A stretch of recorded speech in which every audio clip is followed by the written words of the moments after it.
نعبد وإياک نستعین۔ میرے پاکستانیوں، ہمیں رات کو دیر کر کے علی بلال، جس کو پیار سے ضلع شاہ کہتے تھے، ضلع شاہ، اس کی ہمیں پوسٹ مارٹم رپورٹ ملی ہے۔ میں یہ شروع کرنا چاہتا ہوں آپ سے، آپ سب کے سامنے یہ جو میں آپ سے بات چیت کر رہا ہوں، کہ جو پوسٹ مارٹم رپورٹ کے اندر جو چیزیں آئی ہیں، ڈاکٹر صاحبہ کا یہ شعبہ ہے، تو یہ پوسٹ مارٹم رپورٹ سے پہلے تو آپ کو یہ بتائیں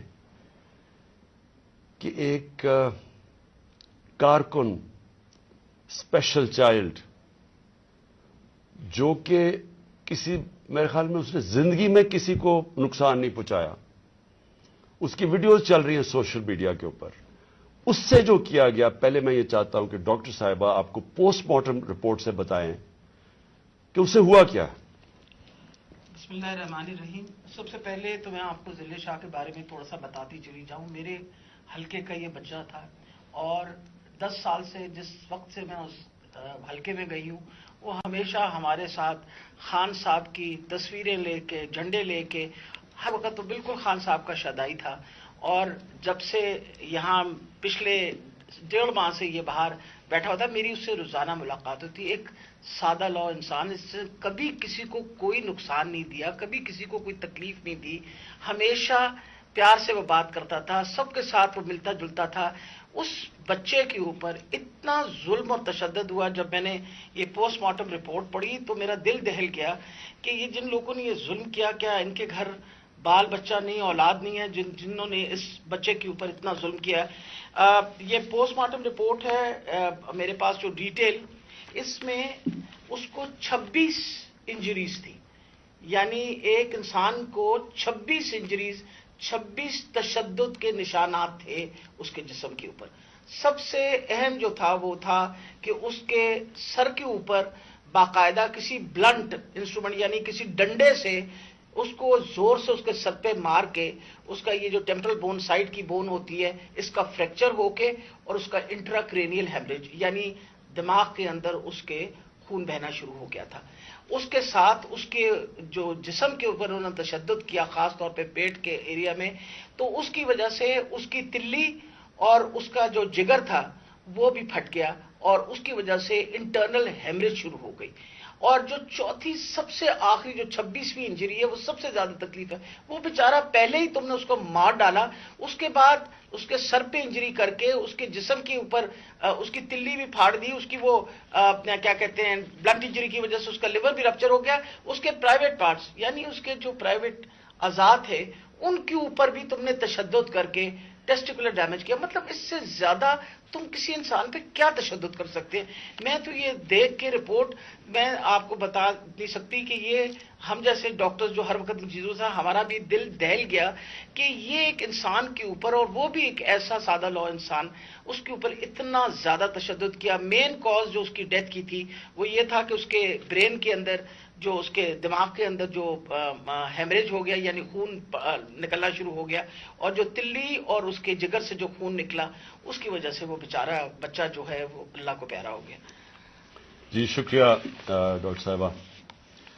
میں نے یہ چاہتا کہ آپ پہلے یہ سمجھ لیں، پھر سے میں یہ بتانا چاہتا ہوں، وہ اسپیشل چائلڈ تھا، وہ ایک، کیوں اس سے سارے پیار کرتے تھے، اور اس کی ذرا ویڈیوز دیکھ لیں، سارے سوشل میڈیا پہ اس کی ویڈیوز چل رہی ہیں۔ اس طرح کے انسان سے یہ تشدد کرنا، میں سوچتا رہا ہوں کہ اللہ ہم کدھر پہنچ گئے ہیں، یا ہم کدھر تک گر چکے ہیں۔ کیا ایک قوم اس طرح کی چیز کی اجازت دے، اور کیا اللہ کی برکت آ سکتی ہے اس قوم پہ؟ جب اس طرح کا ظلم ہوتا ہے قوم پہ، اور وہ قوم ظلم کو سہ جاتی ہے اور اپنے آپ کو بچاتی ہے کہ اچھا میرے اوپر یہ ظلم نہ ہو جائے، جس طرح جانور نہیں ہوتے کہ وہ دیکھ رہے ہیں کہ شیر نے آ کے ایک جانور کو پکڑ لیا، باقی سارے جان بچا کے بھاگ جاتے ہیں۔ ہم بھی وہ فیصلہ کر لیں کہ یہ جانوروں کا معاشرہ ہے یا انسانوں کا معاشرہ ہے۔ انسان کا معاشرہ انصاف، امر بالمعروف پہ کھڑا ہوتا ہے، وہ ظلم کا مقابلہ کرتا ہے جس کو جہاد کہتے ہیں، کیونکہ جب وہ ظلم کا مقابلہ نہیں کرتا تو حضرت علی کا قول ہے کہ کفر کا نظام چل جائے گا، ظلم کا نظام نہیں چل سکتا۔ یہ ہمارے نظام کے اوپر یہ جو ڈاکٹر صاحبہ نے ابھی پڑھ کے سنایا ہے، میں آپ کو یہ یقین دلاتا ہوں کہ یہ سب آپ سمجھ لیں، اگر ایک قوم اس کے اوپر اپنی آواز بلند نہیں کرے گی، اور جو کمزور ترین جہاد ہے کہ زبان سے اس کے خلاف نہیں بولے گی، تو یہ قوم کو جینے کا حق نہیں دیتا اللہ۔ وہ قرآن میں کہتا ہے کہ میری زمین پہ نکل کے دیکھو کتنی قومیں میں نے تباہ کی جو میرے حکم پہ نہیں چلی۔ ہم تباہی کا راستہ ہے یہ ہمارا۔ یہ جو پاکستان سے ہو رہا ہے، میں نے ہوتا ہوگا دہشت گردوں سے، شاید ملک کے غداروں سے، اس طرح کی چیزیں ہوتی ہوں، میں نے اپنی زندگی میں کبھی اس طرح کے واقعہ نہیں دیکھے کہ پہلے ایک کارکن ہے، پھر وہ اسپیشل چائلڈ ہے، اور پھر وہ کوئی کسی قسم کا زندگی میں اس نے کسی سے لڑائی تک نہیں کی، اس سے یہ تشدد کیا جائے۔ اور تشدد کیا کیا؟ سر بھی اس کا، انہوں نے کہا کہ اندر سے خون نکلنا شروع ہو گیا، اس کا جو جگر ہے اور جو اس کی جو پتا ہے اس کو انہوں نے اس طرح مارا بے دردی سے، وہ اندر سے خون نکلنا شروع ہو گیا۔ لیکن اس کے پرائیویٹ پارٹس، یعنی اس کے اوپر تشدد کیا ہوا۔ میں ایک اور قرآن کی آیت ہے، اللہ کہتا ہے کہ انسان کو کہ میں نے تمہیں اشرف المخلوقات بنایا، سب سے عظیم مخلوق، جو انسان کا درجہ فرشتوں سے بھی اوپر چلا جاتا ہے۔ اگر انسان اللہ کے حکم پہ چلے وہ فرشتوں سے اوپر چلا جاتا ہے، لیکن وہی قرآن میں لکھا ہوا جب وہ گرتا ہے وہ جانوروں سے بھی نیچے چلا جاتا ہے۔ جانور بھی یہ نہ کریں۔ اور یہ جو ہمارے اوپر جب سے میں یہ دیکھا ہے، ایک آدمی جب سے آیا ہے اس کو ایک پوزیشن پہ لگایا ہے، میں نام نہیں لیتا کیونکہ پھر سینسر ہو جائے گا، اس کو بھی پتا ہے، قوم کو بھی پتا ہے وہ کون ہے، جو اس نے ظلم کرنا شروع کیا سیاسی کارکنوں پہ۔ ایکسپرٹیز تھی اس کی کاؤنٹر ٹیررزم، دہشت گردوں سے کچھ کرتا تھا، لیکن میں سوچتا ہوں کہ وہ دہشت گردوں سے بھی یہ جو کرتا ہوگا یا جن کے اوپر شک ہوگا کرتا ہوگا، تو وہ کتنی نفرت پھیلی ہوگی ان علاقوں کے اندر۔ تو یہ جب سے وہ آیا، پہلے ہم نے شہباز گل کا، پہلے ہم مانے ہی نہ کہ شہباز گل سے یہ ہوا، وہ شہباز گل ابھی تک ٹھیک نہیں ہوا، جو انہوں نے اس کے اوپر تشدد کیا ہے۔ ایک یونیورسٹی پروفیسر پاکستان آتا ہے، چھوڑ کے ملک کے لیے ایک خواب دیکھ کے آتا ہے، اس کو جو انہوں نے ننگا کر کے جو اس کے اوپر تشدد کیا وہ ابھی تک ٹھیک نہیں ہے۔ کون سا وہ دہشت گرد تھا؟ پھر اعظم سواتی سے جو کیا انہوں نے، یعنی ہم اگر قوم یہ چیزیں بھول جائیں گی، ایک دن آپ کا بھی وقت آ جائے گا۔ ایک سینیٹر 75 سال کا آدمی، اس کو صرف ایک ٹویٹ کرنے پہ اوپر کے باجوہ صاحب شکریہ NRO 2 کا، کون سے دنیا کے ملک کے اندر یہ جرم ہے کہ شکریہ باجوہ صاحب NRO 2 کا؟ لیکن وہ کوئی سپر کنگ، کوئی فرعون کہ کسی کی جرت پڑ گئی، رات کو اس کو مارا، پوتیوں کے سامنے اس کو 3 بجے آ کے گھر میں تشدد کیا، پھر اس کو اٹھا کے لے کے گئے اور نامعلوم افراد کے حوالے کیا جنہوں نے ننگا کر کے اس کے اوپر تشدد کیا، اور جب اس کو مار رہے تھے تو سنا رہے تھے اس کی چیخوں کی آوازیں، اور اس میں بتا رہے تھے اس کو کہ بتاؤ یہ عمران خان سے کیا جائے گا۔ یہ ان لوگوں سے پالا پڑا ہوا اس قوم کو۔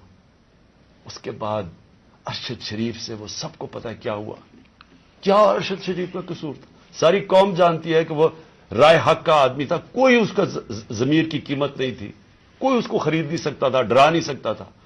اس جیسے جرنلسٹ سے، صحافی سے انہوں نے کیا، اور پھر سوشل میڈیا کے بچوں سے۔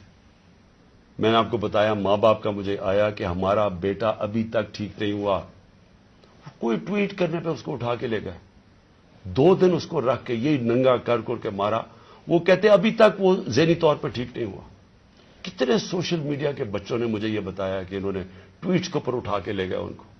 دہشت کہ کیسے کسی طرح ہم ان کو بھیڑ بکریوں کی طرح بنا دیں، خوف اتنا پھیلا دیں کہ ان کو غلام بنا دیں، اور پھر صحافیوں کے اوپر ان کو ذلیل کرنا، ان کو یعنی عمران ریاض کو پکڑ کے اس کو جیل میں 4 چھوٹے سے کمرے میں بند کر دیا، گندے سے کمرے میں، اس کو سمیع ابراہیم جیسے صحافی کو اس کو جا کے ذلیل کرنے کو، ایاز امیر دانشور اس سے جو کیا ہے، جمیل فاروقی کو اٹھا کے وہ بتا رہے ننگا کر کے، اس کو ننگا کرنے کا شوق ہے، سائیکوپیتھ ہے. میں آپ کو بتا رہا ہوں نارمل آدمی اس طرح نہیں کرتے. یہ کوئی پرابلم ہے، کوئی ذہن کے اندر ذہنی مریض ہے جو اس طرح کا تشدد کر سکتا ہے. اور یہ جو ہوا ہے، اب یہ ذرا کہانی سنیں تھا کیا. الیکشن اناؤنس ہے 30 اپریل کو. میں بار بار کہہ رہا ہوں کہ جب الیکشن اناؤنس ہو گیا تو ایک پارٹی نے اپنی لانچ کرنی تھی کیمپین. آگے دن تھوڑے سے ہیں، روٹ اپروو ہوتا ہے، ڈاکٹر صاحبوں کو پتا ہے، ان کسے طے ہوتا ہے اچھا اس روٹ پہ جانا ہے. ان کو کہتے ہیں جی تھوڑا سا آپ کو دہشت گردی کا خطرہ ہے، آپ کو دھیان رکھنا پڑے گا، تو دھیان رکھیں. ہمارے نظر سے روٹ اپروو ہوتی ہے کہ یہ روٹ ہے، آپ کو فکر نہ کریں، اس روٹ پہ آپ نکل جائیں. سب کچھ طے ہو گیا، لوگوں کو بلا لیا، ریلیز آ رہی ہیں، جناب ہم نے اپنی لانچ کرنی ہے کیمپین. ایک دم صبح نہ پتا نہ کچھ ہوا، ایک دم پولیس پہنچ گئی، ناکے لگ گئے. پھر یہ نہیں انہوں نے کیا، ڈاکٹر صاحب یہ گواہ ہیں، یہ تو اپنی طرف سے آ رہے تھے ایک ریلی لے کے، آگے ناکا نہ انہوں چپ کر کے کھڑے ہیں وہاں.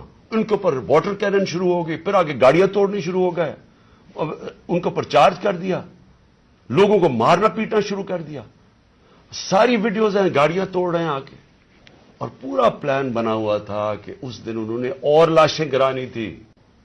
ہماری یہ آرڈر کر رہے ہیں ان کے لوگ کہ مارو ان کو یہ کرو، لاشیں گراؤ، کوئی فکر نہیں پڑتا، کیونکہ پلان کچھ اور تھا. پلان یہ تھا کہ الیکشن سے نکلنا، اور دوسرا عمران خان کے اوپر یہ ڈالنا، یہ اور یہ ڈال دیا بیچارے. ضلع شاہ کا کیس 302 میرے اوپر قتل کا کیس ڈال دیا کہ میں نے اس کو قتل کیا. یعنی اگر ان بیوقوفوں میں عقل ہو، ایک تو عقل کی بڑی کمی ہے اس وقت، پتہ نہیں کون ان کو ایڈوائز کر رہا ہے. آپ مارتے ہیں، ساری قوم دیکھ رہی ہے، اور پھر میں اپنے اور قتل کسے کروں گا؟ ضلع شاہ کو. یعنی جس طرح میں نے بڑے زندگی میں قتل کیے ہیں، اور جس طرح 26 سال میں ہم نے بڑے کئی لوگوں کو قتل کروایا، ساری ہماری پرامن رہی ہیں. اور ڈاکٹر صاحب گواہ ہیں، ان کی گاڑی پھر توڑی گئی، وہاں بیٹھے ہوئے ان کے اوپر اٹیک کر دیا. تو ان کا پلان تھا ایک لوگوں کو مارنا، الیکشن سے نکلنا، تصادم کرنا، اور دوسرا اس دن پورا پلان بنا تو اٹھا کے مجھے بلوچستان لے کے جانا تھا. یہ پلان تھا. اب میں اپنی قوم کے سامنے 2-3 چیزیں رکھنا چاہتا ہوں. دیکھیں، اس وقت بدترین قسم کا مارشل لا سے بھی بری سختی آئی ہوئی ہے ہمارے اوپر تو آئی ہوئی ہے.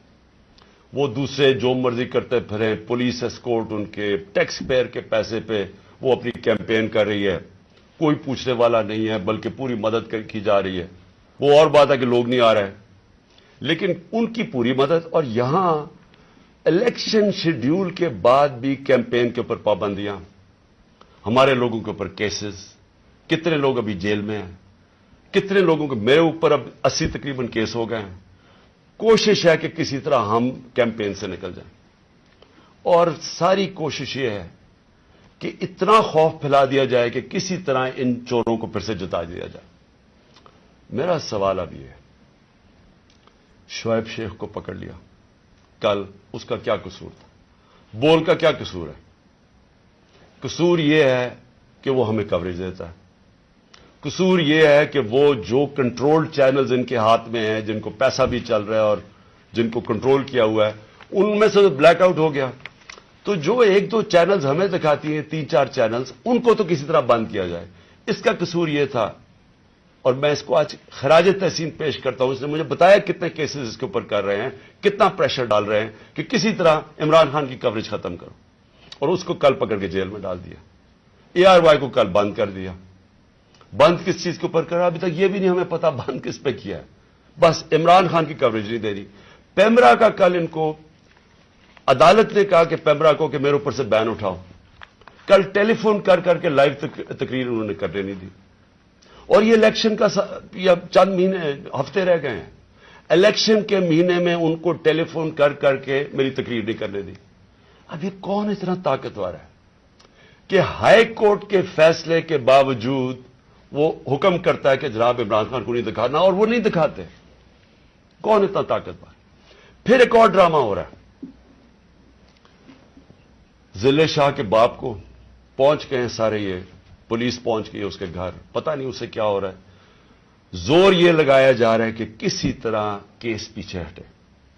جب سب کو ضلع شاہ کے والد نے بتایا کہ کل کیا ہوا ہے, آئی وٹنسز ہے, انہوں نے دیکھا اس کو اس پولیس وین کے اندر, جو پریزن وین تھی وہ دیکھا سب نے, ان آئی وٹنسز کی سٹیٹمنٹ ہے کہ ہوا کیا, گواہ بیٹھے ہیں. اس کے باوجود کوشش کی جا رہی ہے کہ جی ایکسیڈنٹ ہو گیا یا کوئی اور وجہ بتا دے اس کے مرنے کی. اوپر سے 302 کا مطلب کہ میرے اوپر ڈال دیا کیس. یہ کون کر رہا ہے؟ یہ کور اپ کون کر رہا ہے؟ کس کے پاس اتنی طاقت ہے کہ یہ کور اپ کرنے کی کوشش کر رہا ہے؟ ہم جب پولیس والوں سے اندر سے پیغام آ رہے, جی ہم نے نہیں کیا, یہ کوئی نامعلوم افراد لے گئے تھے. کور اپ میرا کس نے کیا؟ ارشد شریف کا کور اپ کون کر رہا ہے؟ میری جے آئی ٹی کو سیبوٹاج کون کر رہا ہے؟ کون اتنا طاقتور ہے کہ پولیس کو حکم دیتا ہے کہ آپ نے گواہی نہیں دینی میری جے آئی ٹی میں, اور پھر جے آئی ٹی کا ریکارڈ سارا غائب, اور پھر جے آئی ٹی کو ایک کیئر ٹیکر گورنمنٹ ختم کروا دیتی ہے, اور پھر ارشد شریف کا کور اپ کون کر رہا ہے؟ کون اس کی جے آئی ٹی آگے نہیں بڑھنے دیا جا رہا؟ اور یہی لوگ اب اس کا کور اپ کریں گے کیونکہ اس میں سے چیزیں اور نکلنی ہیں. پولیس نے کہنا ہم نے نہیں کیا, ہم نے اس کو پوری طرح کیس لڑیں گے. یہ محسن نقوی جو پلانٹ کیا ہوا, جو کس نے پلانٹ کیا اس ملک, اس پنجاب کے اوپر چیف منسٹر, اس کے اوپر ہم کیسز کریں گے, آئی جی کے اوپر کریں گے, وہ جو سی سی پی او بنایا ہوا اس پہ کریں گے. عدالت نے, سپریم کورٹ نے کہا کہ جو پرانا سی سی پی او ہے اس کو واپس ری انسٹیٹ کرو, اس کو ابھی تک ری انسٹیٹ نہیں کیا. عدالتوں کے فیصلے نہیں چل رہا ہے, عدالت کچھ کہتی ہے یا اس کے اوپر عمل نہیں کیا جاتا. کون ہے اتنا طاقتور کہ اس کے پیچھے یہ کھڑے ہو کے سارے ملک کے قانون توڑنے کے لیے تیار ہیں؟ وہ گورنر کیوں نہیں, کے پی کا کیوں نہیں گورنر ڈیٹ دے رہا الیکشن کی؟ واضح ہے سپریم کورٹ نے کہا 90 دن میں ہونا ہے, وہ کیوں نہیں دے رہا؟ کون اس کے پیچھے کھڑا ہے جو وہ ڈیٹ نہیں دیتا؟ سوال میرے سارے آخر میں پاکستانیوں کے لیے, دیکھیں ہم نے باحثیت قوم فیصلہ کرنا ہے. کیا ہم نے اس جنگل میں رہنا ہے جس کا کوئی اب مستقبل نہیں ہے اور اپنی تباہی کا راستے کی طرف جا رہا ہے؟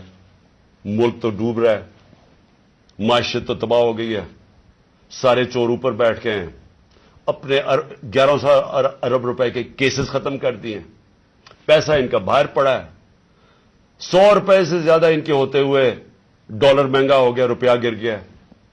یہاں قوم غریب ہوتی جا رہی ہے, ان کا پیسہ باہر پڑا ہی ہے, ان کو فائدہ ہی فائدہ ہے, دولت میں اضافہ ہو رہا ہے پاکستان کے مقابلے میں. تو ہم نے یہاں پہ باحثیت قوم فیصلہ کرنا ہے. ہمارے پاس 2 راستے ہیں, ایک غلامی کا راستہ اور تباہی کا راستہ ہے, اور ایک اپنی حقیقی آزادی کا راستہ ہے. میں اپنی ساری قوم کو آج کہہ رہا ہوں, دیکھیں جو ضلع شاہ سے ہوا ہے, اگر آپ سب کے دل میں وہ تکلیف نہیں ہے جو آج ہم سب کو ہو رہی ہے, یہاں ڈاکٹر صاحبہ بتائے گی نہیں, وہاں عورتیں رو رہی ہیں ہماری جو ہر روز اس کو دیکھتی تھیں. اس نے 4 مہینے ہمارے ساتھ ادھر دھرنے پہ گزارے, آج سے 8-9 سال پہلے جب 2014 میں ہم نے دھرنا کیا, 4 مہینے یہ وہاں بیٹھا رہا. یہ وہ ایسا انسان تھا, اسے سب پیار کرتے تھے, اور اس کی آپ ویڈیوز دیکھ لیں کہ آپ کو پتا چلے گا کہ کیسا ایک بھلا مانس انسان, ایک جس کو کوئی دنیا کی کوئی چیز ہی نہیں تھی, ایک عشق میں کام کرنے والا آدمی. اگر اس سے یہ کر سکتے ہیں, اس کو تشدد کر کے مار سکتے ہیں, اور یہ قوم چپ کر کے تماشا دیکھ سکتی ہے, میں پھر سے آپ کو کہتا ہوں ہمارا کوئی فیوچر نہیں ہے. میں نے برطانیہ کے اندر اپنا ٹائم گزارا, کرکٹ کھیلتا تھا 15-20 سال. ادھر اس طرح کی چیز ہو, ساری قوم سڑکوں پہ ہوتی ہے, کوئی زندہ قوم ہے, وہ قوم امر بالمعروف پہ چلتی ہے, اس کو جہاد کا مطلب پتا ہے کہ جہاد ہوتا ہے ظلم کا اور ناانصافی کے سامنے قوم کھڑی ہو. وہ زندہ قومیں ہوتی ہیں. میں ساری اپنی قوم کو کہتا ہوں, یہ جو لوگ ہماری بدقسمتی ہے کہ یہ جو زرداری اور نواز شریف اور شہباز شریف جو 30 سال سے جرم پیشہ لوگ اس ملک کو لوٹ رہے ہیں اور ہر قسم کا جرم کرتے ہیں, یہ بیٹھے ہیں, اور جو 2-3 نامعلوم افراد جو اس کو جکڑ کے بیٹھے ہوئے, جن کا میں نام نہیں لیتا کیونکہ پھر کٹ جائے گا, انہوں نے یہ ملک کو ادھر لے کے جا رہے ہیں. سارے پاکستانیوں جن کا جینا مرنا ادھر ہے, ہماری طرح کے لوگوں کا, ساروں کو یہ آج سمجھ آنا چاہیے کہ یہ ہم سب کی بربادی ہے. ان کو کوئی فرق نہیں پڑے گا, کیونکہ جنہوں کے پیسے باہر پڑے ہیں, جن کے ڈالرز باہر پڑے ہوئے ہیں, ان کو کوئی فرق نہیں پڑے گا جس طرف یہ قوم جا رہی ہے. اس لیے ساری قوم کو میرا آخر میں پیغام ہے کہ یہ وقت ہے ہم سب کھڑے ہوں اس کے خلاف. میں جو انہوں نے کیا پرسوں, یعنی جو ظلم کی انتہا کی, ساری قوم کے اوپر ہے. یہ ہمارا جرم کیا تھا؟ آپ اگر کوئی جرم بھی نہ کریں, آئین اور قانون کے بیچ میں چلیں, اور پھر آپ کے اوپر ڈنڈے برسائیں, لوگوں کو ماریں, گاڑیاں توڑیں اور قتل کر دیں ایک وہ انسان, یعنی جس کو شاید اتنا تکلیف نہ ہوتی اوروں کی جتنی اس کی ذل شاہ کی تکلیف ہے. میں ساری قوم کو آج کہتا ہوں کہ آپ سب تیاری کریں. ہم نے اس حقیقی آزادی کی جہاد میں ہمیں سب کو تیار ہونا چاہیے کہ ہماری جان بھی چلی جائے, لیکن ہم نے اب پیچھے نہیں ہٹنا. پاکستان زندہ باد.